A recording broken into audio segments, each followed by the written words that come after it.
tous, mesdames, mesdemoiselles et messieurs. Vous êtes en direct d'Amen Télévision. Bienvenue dans ce plateau spécial de cartes sur table. Nous allons aborder justement deux questions très importantes dans ce plateau spécial. Il s'agit de la République démocratique du Congo. Supporte-t-il le poids d'une colonisation devastatrice et d'une indépendance spoliée par la puissance occidentale? Et aussi cette question de la Covid-19, comment s'en sortir sur le plan économique? Nous avons un expert en matière économique aussi politique qui est avec moi, Jean-Enoch Kabalo, à qui j'ai dit bonsoir. Bonsoir. Merci d'accepter notre invitation. Merci beaucoup.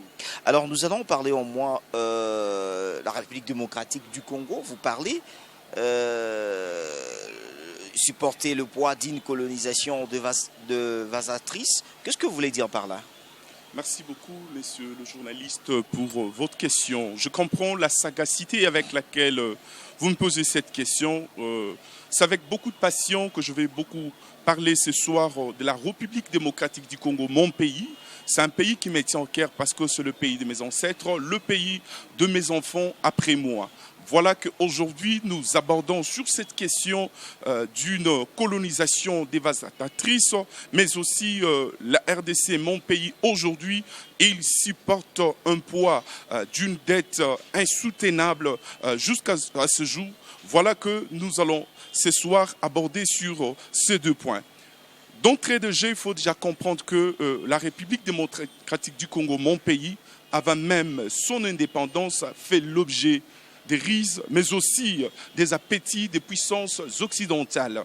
Si aujourd'hui nous parlons d'une indépendance spoliée, cela veut dire que la RDC, je puis affirmer ici, sans crainte d'être contredit, que l'indépendance que nous venions de célébrer il y a quelques jours ne reste qu'une indépendance entre parenthèses, une indépendance de facettes, une indépendance au fait qui n'a pas son sens aussi le plus profond, le plus logique. Comment voulez-vous expliquer, Jean-Enoch Kabalo, vous parlez d'une indépendance de facettes au moment où on a eu à célébrer en 1960 avec toute fierté d'être libéré par la colonisation étrangère?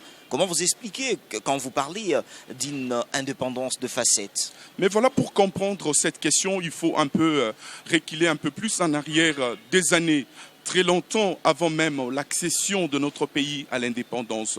Voilà que le territoire Congo que nous avons aujourd'hui a fait l'objet des convoitises des puissances occidentales.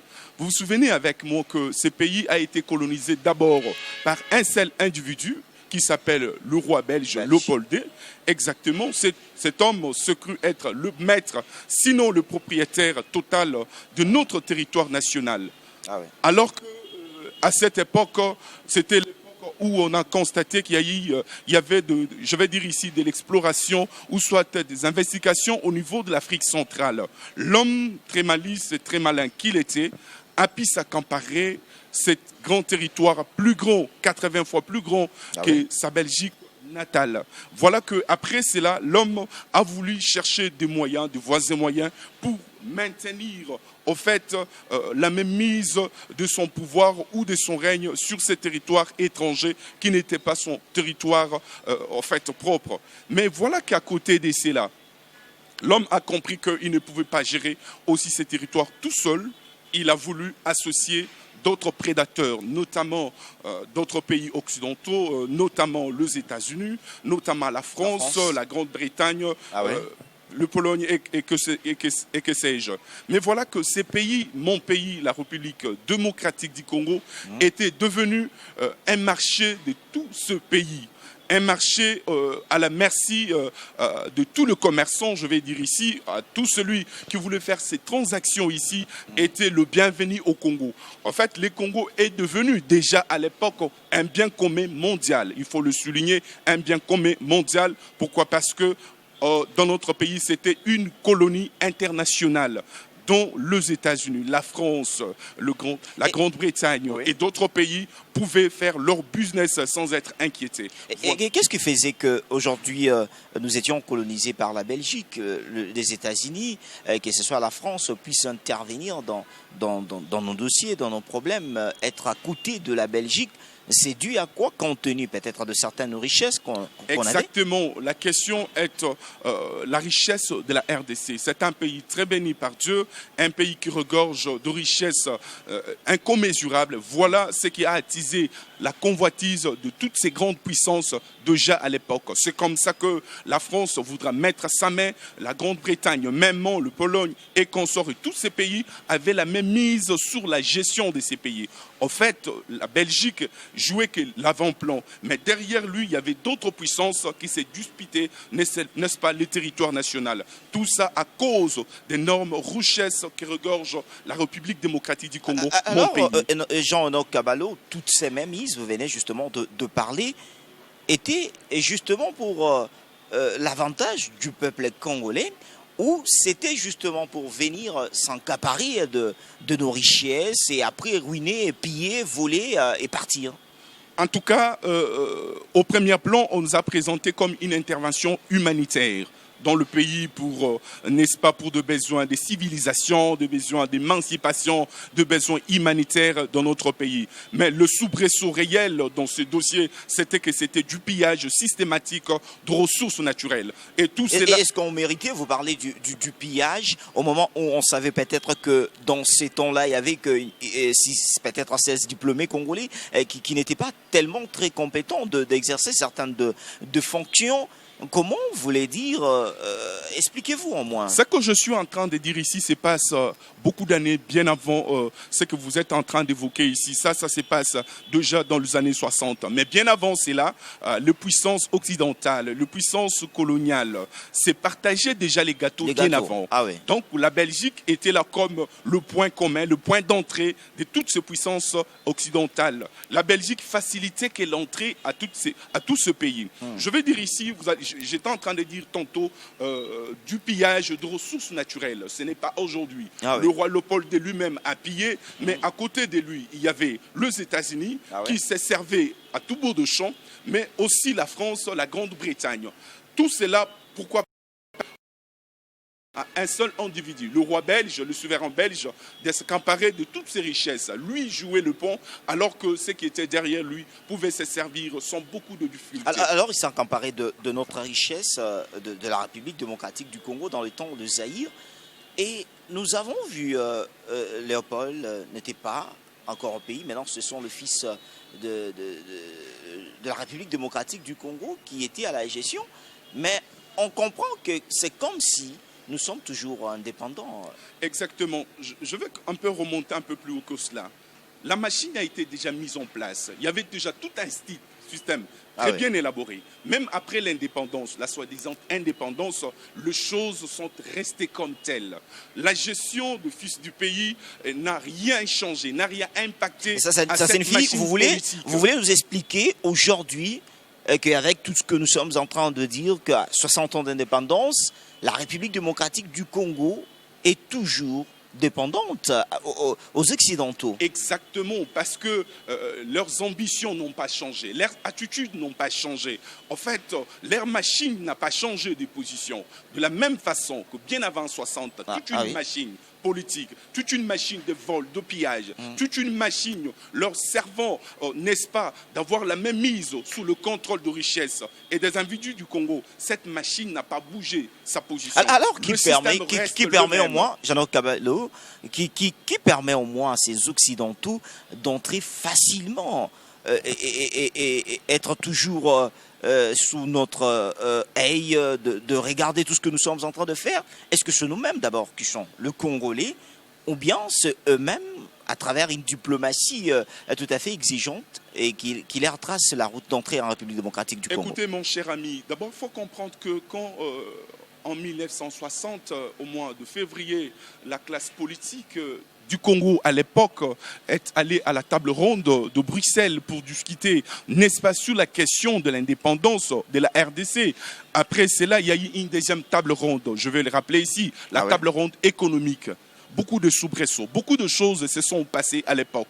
Déjà, vous comprenez que en 1960, on n'avait pas assez d'intellectuels formés et pointus à la matière pour, n'est-ce pas, négocier convenablement sur le devenir de notre République. Malgré, on a pu déceler quelques têtes, notamment Lumumba, Kasavubu, Kalonji, Tshombe et consorts. Mais ces jeunes gens, à l'époque, n'étaient pas aussi outillés en face d'une machine belge très bien placée, avec des experts de pointe. Voilà que c'était un départ raté déjà à cette époque. Un départ raté parce que vous allez comprendre avec moi que la Belgique n'était pas prête à céder la RDC, à céder la gestion de notre pays. La Belgique a... Là, vous vouliez intervenir à tout ce qui peut-être avant ces idées que nous avons eu à avoir l'indépendance qui n'était pas bien organisée, bien orientée. Et c'était l'imposition de la Belgique ou même nous-mêmes?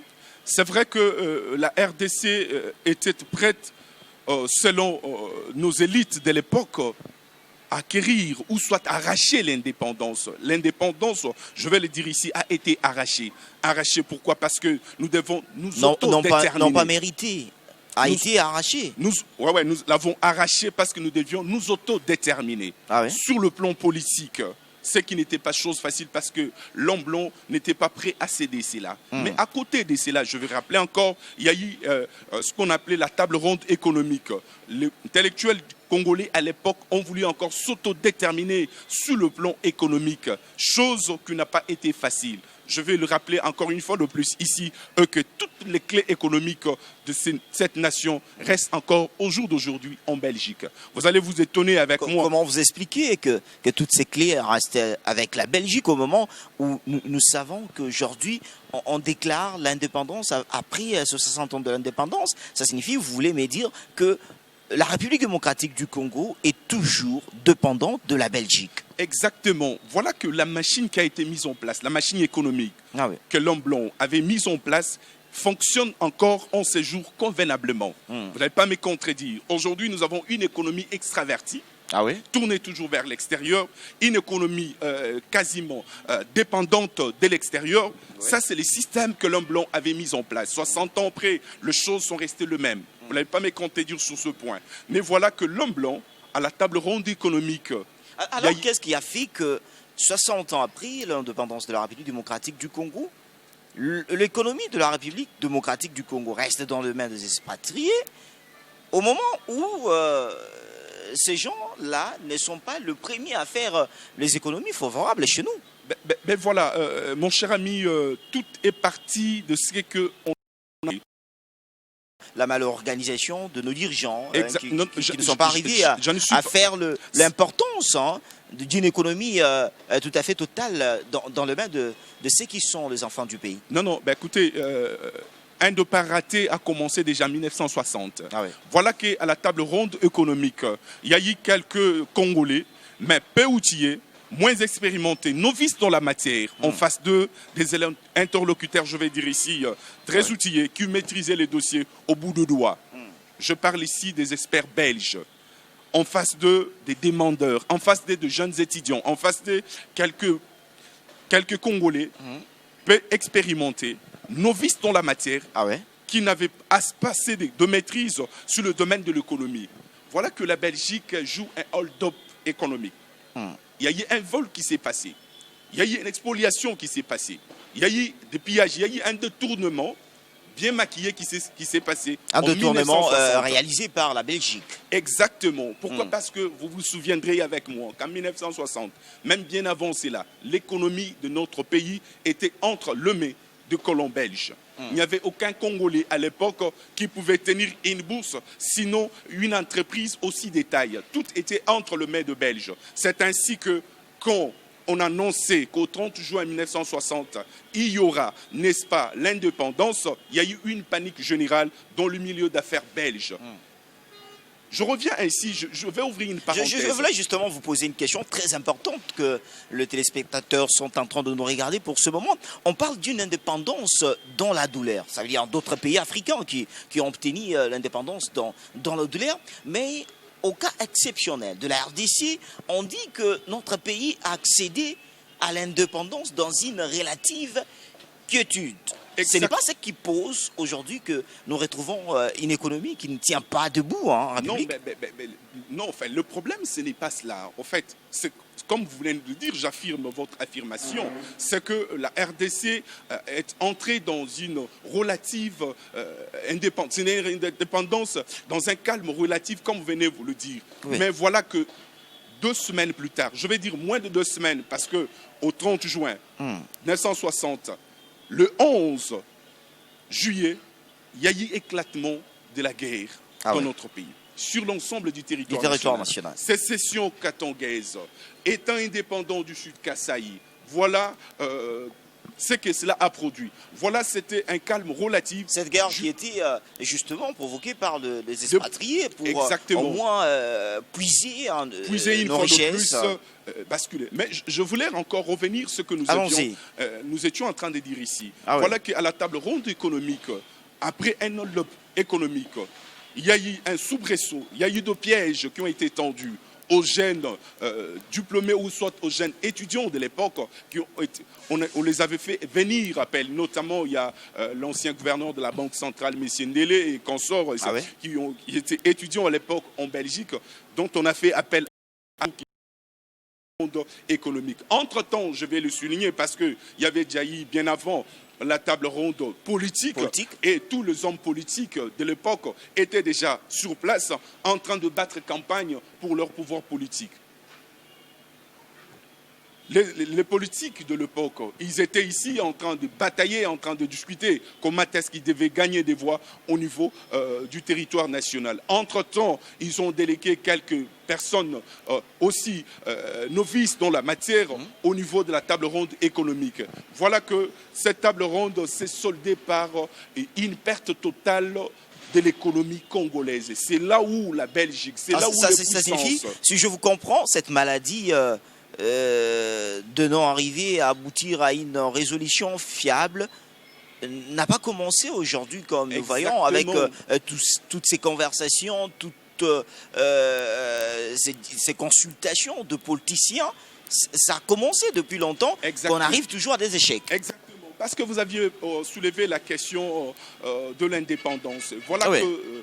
Quand on est allé à la table ronde de 1960, surtout au mois de février, voilà que les hommes politiques de mon pays se sont mis ensemble. On a appelé ça le Front commun. Aujourd'hui, nous avons le Front commun pour le Congo. Ça n'a pas commencé aujourd'hui. Déjà, à l'époque, bien avant 1960, il y avait déjà des consciambules dans ce sens. Les Congolais se sont mis ensemble afin d'arracher l'indépendance de la RDC, notre pays aujourd'hui.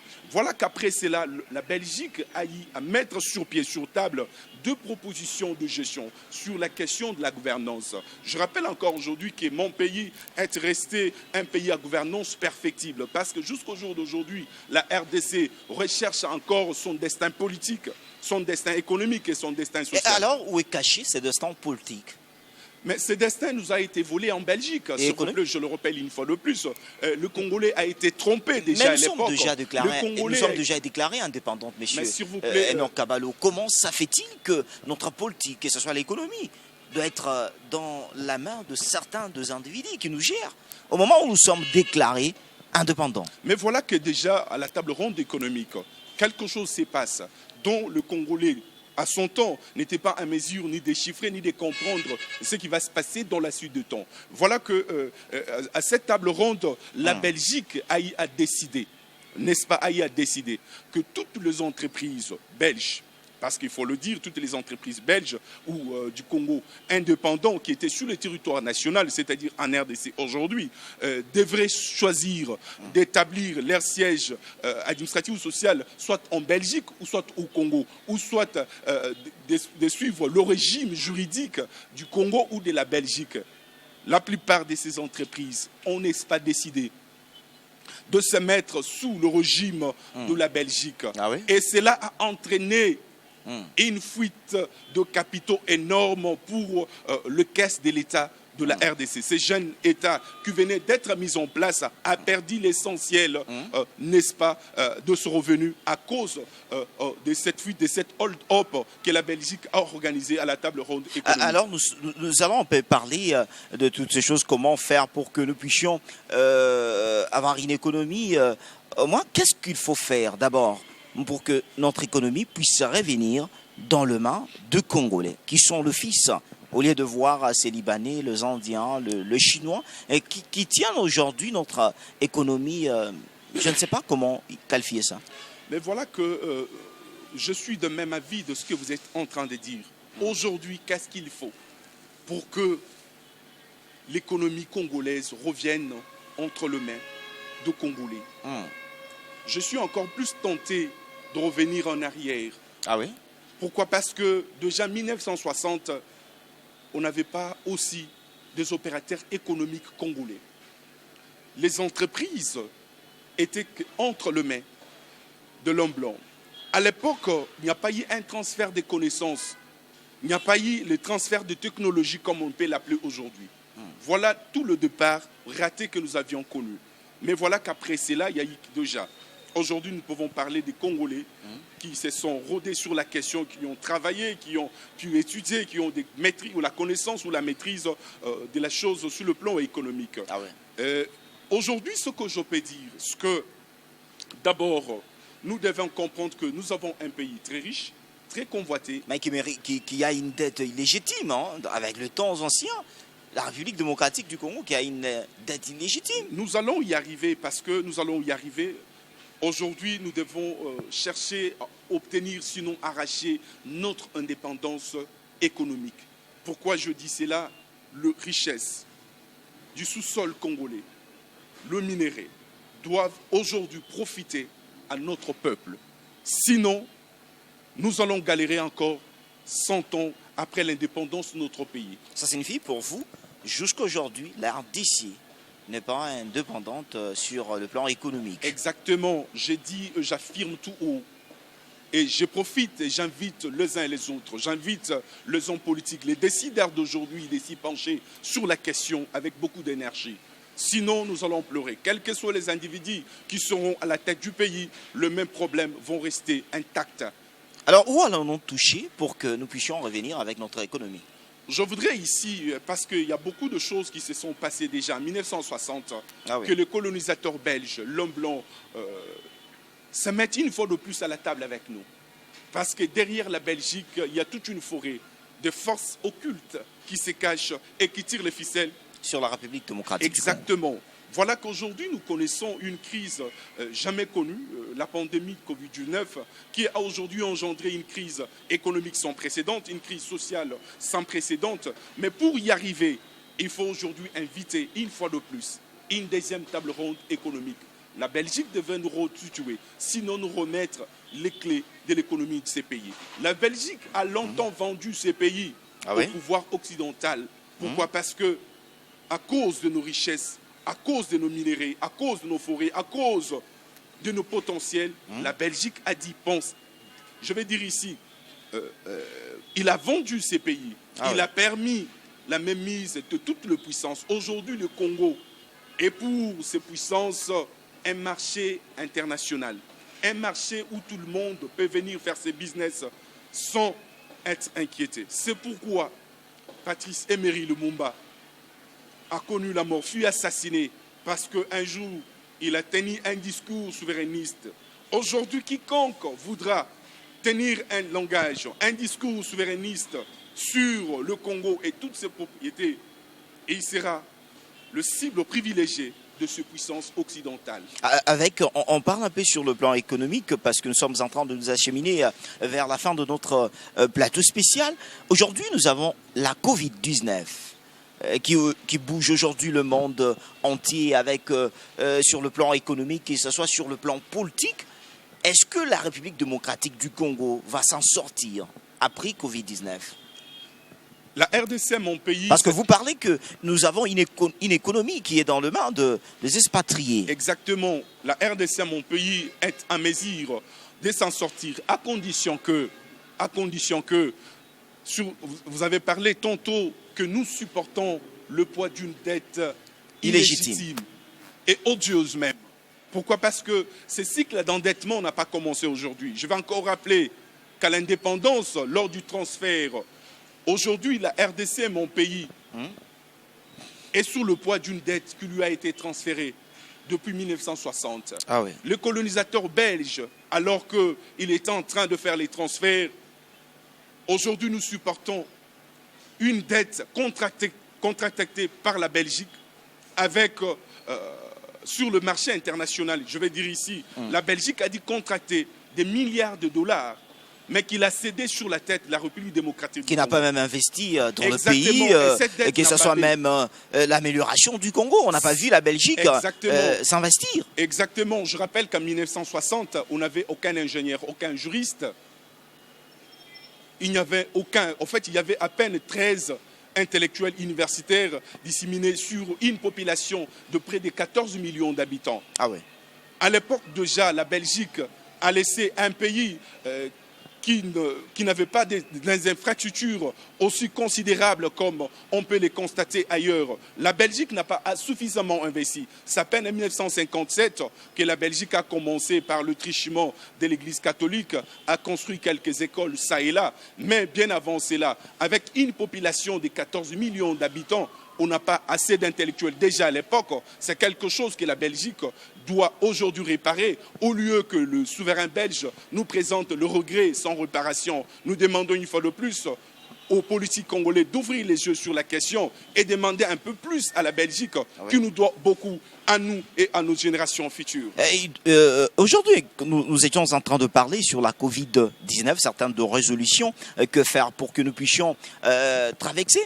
Est-ce que vous pensez qu'aujourd'hui, avec cette pandémie de Covid-19, que le monde ne sera pas le même après Covid-19? Exactement, parce que le monde a été frappé de plein fouet, dans un sens comme dans un autre, notamment par rapport à la République démocratique du Congo. Le premier piste sur lequel nous voulons mettre la main, que les institutions de Bretton Woods, notamment la Banque mondiale et le Fonds monétaire international, doivent, n'est-ce pas, annuler cette dette odieuse que nous supportons. Aujourd'hui, la dette publique extérieure de la République démocratique du Congo est devenue insoutenable. Insoutenable. Aujourd'hui, nous devons faire face à la crise sanitaire, mais aussi nous devons faire face à cette dette. Je demande aujourd'hui, j'ai joint ma voix à beaucoup d'autres voix qui ont été élevées dans le monde pour demander l'annulation pure et simple. Est-ce que ça sera une chose facile, l'annulation de dette? Mais par rapport à toutes ces transactions, par rapport à ces pillages, par rapport à tout ce que la Belgique, par rapport à tout ce que les puissances occidentales ont eu à piller dans ces pays, qu'est-ce que cela représente?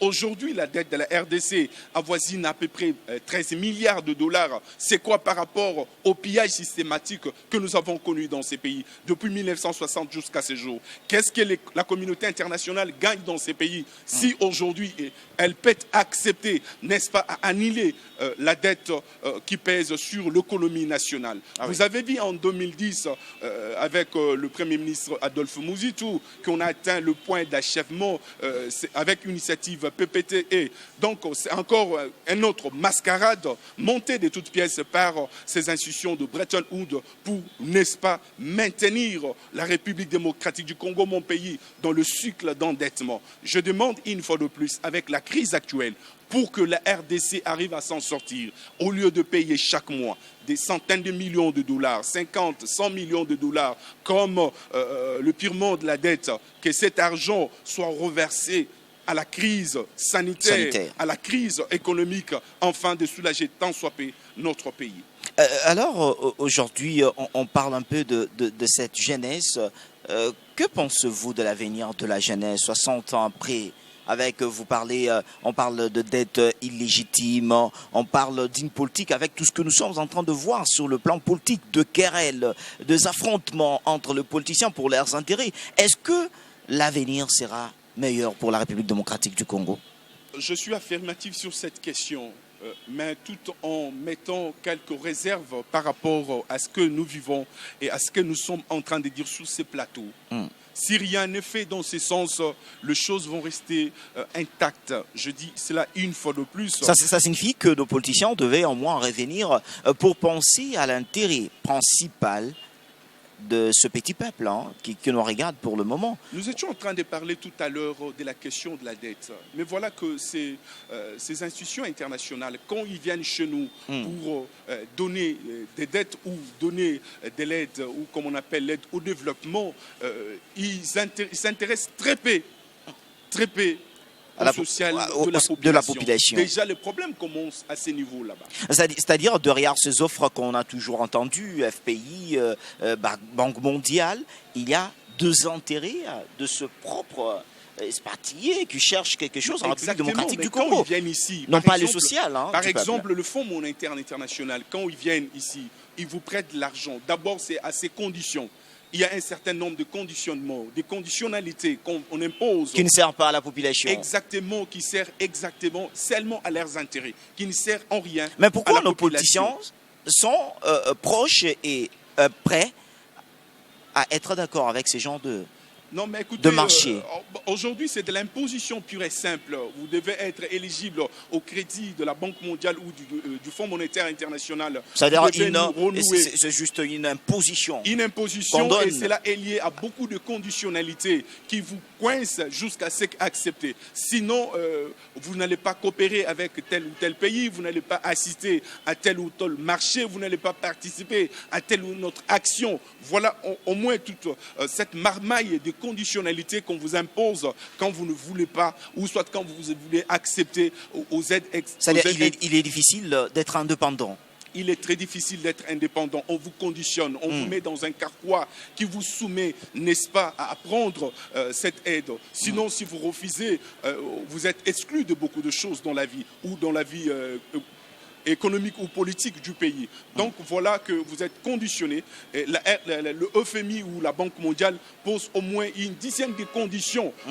Une dizaine de conditions qu'on impose à la gestion de votre pays. Et toutes ces conditions vont tout droit à l'encontre de besoins primaires ou de besoins prioritaires pour servir la nation. Pour servir le peuple. Quand vous parlez tout à l'heure de la jeunesse, par exemple, quand la Banque mondiale ou l'FMI met ses paquets sur la table, ils ne pensent jamais à l'éducation, c'est très moins. Ils ne pensent jamais à la santé. Mais ils pensent plus aux minéraux, ils pensent à l'énergie, ils pensent aux finances, ils pensent au transport, ils pensent à tout ce qui va leur rapporter quelque chose. Pourquoi cette dissolution des idées n'ont pas pensé au social de la population? Parce que la population en a marre. Aujourd'hui, quand on regarde avec toutes ces choses qui sont en train de se faire, 2 millions de dollars qu'on cite détournés, mais la population ne profite rien. Est-ce que ça nous ramène toujours dans les années passées où nous avons changé un peu le rythme de danse? Mais exactement. Tous ces gens, ils viennent ici pour faire le business. C'est pour des raisons d'intérêt. Pas pour l'intérêt de la population. C'est pour des raisons d'intérêt économique. Ah oui. Aujourd'hui, là, c'est comme faire du gagnant-gagnant. Exactement. Ils voient le secteur ou le domaine où ils peuvent avoir le bénéfice, le domaine ou le secteur qui va plus rapporter. Quand ils vont investir dans l'éducation, ils ne s'attendent pas à grand chose. Quand ils vont investir dans la santé, par exemple, ils ne s'attendent pas à grand chose. On appelle ça, c'est de l'investissement de consommation. Il n'y a pas d'investissement rentable dans ces secteurs. Plutôt, ils mettent le regard sur le mine, sur l'énergie. Ça signifie, sur la télécommunication. Comme aujourd'hui, nous avons l'Est de la République démocratique du Congo embourré avec une guerre qui ne se termine pas. C'est compte tenu de minéraux que ces étrangers nous imposent. Mais s'il vous une plaît, guerre. On ne doit pas se voiler le visage. Sur cette question, si en 1960, il y a eu des guerres civiles qui ont été déclenchées au lendemain même de l'indépendance, sa cause de minéraux, la cession katangaise, fait autour de mines du Grand Katanga, la cession du Kasaï, État du Sud Kasaï, c'est autour de minéraux, parce qu'il y avait le diamant au Kasaï, parce qu'il y avait le minerai au Katanga. Mais aujourd'hui, encore une fois de plus, parce que nous avons de minéraux au niveau de l'Est de la République démocratique du Congo, on voit appeler à la paix la paix ne viendra pas parce que le minerai sont dans le sous-sol de cette partie de notre territoire national, le multinational, qui ne veulent pas, n'est-ce pas, passer par la grande porte. Ils veulent se camoufler derrière quelques Congolais, malheureusement, qui ne comprennent pas le jeu de l'homme blanc pour être subventionnés au coût de dollars ou d'euros, afin de faire des sales besoins comme ils sont en train de le faire aujourd'hui à l'est de la République démocratique du Congo. Alors, Jean, donc, Kabalo, au bout, une question très importante que nous allons nous poser, parce que nous sommes presque à la fin de notre plateau. Au bout de combien de générations un peuple peut-il être guéri d'un tel traumatisme, de ce que vous venez de parler? Il n'est pas question d'accumuler au sein des centaines d'années, mais c'est question d'une prise de conscience. Mais aujourd'hui, nous avons 60 ans de l'indépendance, on n'en profite rien. Est-ce que nous devons partir dans 2 années ou dans 2 générations? Non, s'il vous plaît, il est question d'une prise de conscience collective des uns et des autres. De la population ou des hommes politiques qui nous dirigent? De la population. Les hommes politiques qui nous dirigent aujourd'hui sont l'émanation de cette population. Ah oui. Exactement. Mais voilà que c'est une prise de conscience collective. D'abord, de la population, des hommes politiques, de la diaspora congolaise, mais aussi de milieux obscurs qui nous contrôlent de loin. Alors, la toute avant-dernière question, que reste-t-il à faire en République démocratique du Congo, sur le plan économique et politique? Que reste-t-il à faire? D'abord, sur le plan économique et sur le plan politique, j'en appelle aux uns et aux autres au sens du nationalisme. Celles, le vrai nationaliste, celles, le vrai patriote, sont à mesure de rebâtir ces pays, remettre ces pays sous le rail. Lumumba et Kasavubu se sont brouillés à cause des visions différentes. On a combattu Lumumba parce qu'on l'accusait d'être communiste, alors que Kasavubu était fédéraliste et consort tout ce que nous connaissons par la suite. C'est comme ça que l'homme blanc tente toujours à piéger l'homme congolais. Quand il trouve une séparation, exactement, les divisions, les querelles internes, il vous divise pour mieux régner. C'est un principe de charte des impérialistes. Mais voilà, aujourd'hui, je demande une fois de plus, sur le plan économique, nous devons comprendre, je demande aujourd'hui au ministère de l'Enseignement d'apprendre à nos jeunes générations, la RDC, de fond en comble, d'étudier toutes les richesses de ces pays, comment les transformer. C'est que je crois peut-être impossible aujourd'hui. Hein. Les enfants ne sont pas bien nourris sur notre pays. Exactement. Aujourd'hui, nous avons un pays où nous ne maîtrisons pas, un pays où nous ne connaissons pas. Je peux poser la question ici, combien de jeunes aujourd'hui connaissent toutes les richesses que regorge la République démocratique du Congo? Comment utiliser ces richesses? Où les vendre? Sur quel marché ces richesses sont recherchées? Voilà toutes les questions ou les questionnements que nous sommes appelés à nous poser aujourd'hui. Je demande aujourd'hui de réchanger de fond en comble le système de l'enseignement et le système éducatif dans notre pays. Nous demandons au gouvernement de la République de mettre plus de paquets, plus de moyens pour la formation. Quand un peuple est formé, un peuple est éveillé, ce peuple peut s'autodéterminer demain afin de prendre à main le destin de son pays. Jean Kabalo, merci d'accepter notre invitation. Merci beaucoup. Je rappelle, vous êtes expert en matière économique et politique en République démocratique du Congo. Merci beaucoup. Nous allons organiser de tels genres de plateaux justement pour informer notre population de là où on vient. Est-ce que la République démocratique du Congo est indépendante? C'est ça la meilleure question que nous devons nous poser. Peut-être nous sommes indépendantes sur d'autres plans. L'économie, la politique de notre pays est en train de patauger. Est-ce que nous devons maintenant nous mettre au sérieux, revenir avec nos colonies, la Belgique et les autres, pour que nous puissions revenir, retourner et saisir notre économie dans la main? C'est ça. 2 meilleures questions qu'on se pose, mesdames, mesdemoiselles et messieurs. C'est par ici que nous mettons un point final à ce plateau spécial. Nous aurons, ça c'est juste en premier numéro, on aura notre deuxième numéro pour encore entrer en profondeur avec Jean-Enoch Kabalo. Je vous dis merci et restez branchés à la continuité de nos programmes. Nous sommes bien à la télé autrement. Merci et à prochain numéro.